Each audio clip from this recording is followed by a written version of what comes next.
చట్టసభల్లో బీసీలకు 50% రిజర్వేషన్ కల్పించాలని బీసీ జాతీయ సంఘం అధ్యక్షులు ఆర్ కృష్ణయ్య డిమాండ్ చేశారు. నల్గొండ జిల్లా కేంద్రంలోని ఎస్పీఆర్ ఫంక్షన్ హాల్లో జిల్లా బీసీ యోజన విభాగం అధ్యక్షుడు ఐతోలోని జనార్దన్ గౌడ్ అధ్యక్షతన సమావేశం నిర్వహించారు. ఇక కేంద్ర మంత్రివర్గంలో బీసీలకు ప్రత్యేక మంత్రిత్వ శాఖను కేటాయించాలని డిమాండ్ చేశారు. కళాశాల విద్యార్థులకు ఫీజు రియంబర్స్మెంట్ ఇవ్వకపోవడంతో అనేక మంది విద్యార్థులు విద్యకు దూరమవుతున్నారని ఆర్ కృష్ణయ్య అన్నారు.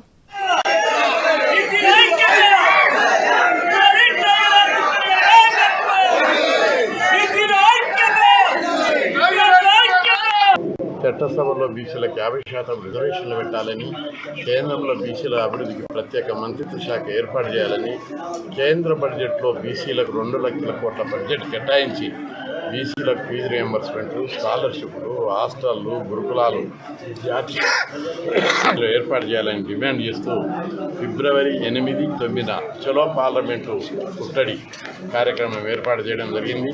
2 తెలుగు రాష్ట్రాలే కాకుండా ఇతర రాష్ట్రాల నుంచి కూడా పెద్ద ఎత్తున వేలాది మంది వస్తారు. ఈ కేంద్ర ప్రభుత్వము గత 75 ఏళ్లుగా ఈ దేశంలో బీసీలను విచ్ఛేదనం చేశారు. బీసీల అభివృద్ధికి ఎలాంటి చర్యలు తీసుకోవడం లేదు. బీసీలకు రాజ్యాంగబద్ధమైన హక్కులు కల్పించడం లేదు. కేంద్ర స్థాయిలో ఎలాంటి పథకాలు పెట్టడం లేదు. చట్టసభలో రిజర్వేషన్లు లేవు. పంచాయతీరాజ్ రిజర్వేషన్లను జనాభా 56% ఉంటే బిచ్చమేసినట్టు 20% పెట్టి కోర్టు తీర్పులు అవి ఇవి చెప్తారు. అదే అగ్రకులాలకు 10% రిజర్వేషన్ పెట్టేటప్పుడు కోర్టు తీర్పులు రాజ్యాంగం ఏం అడ్డం రాలే.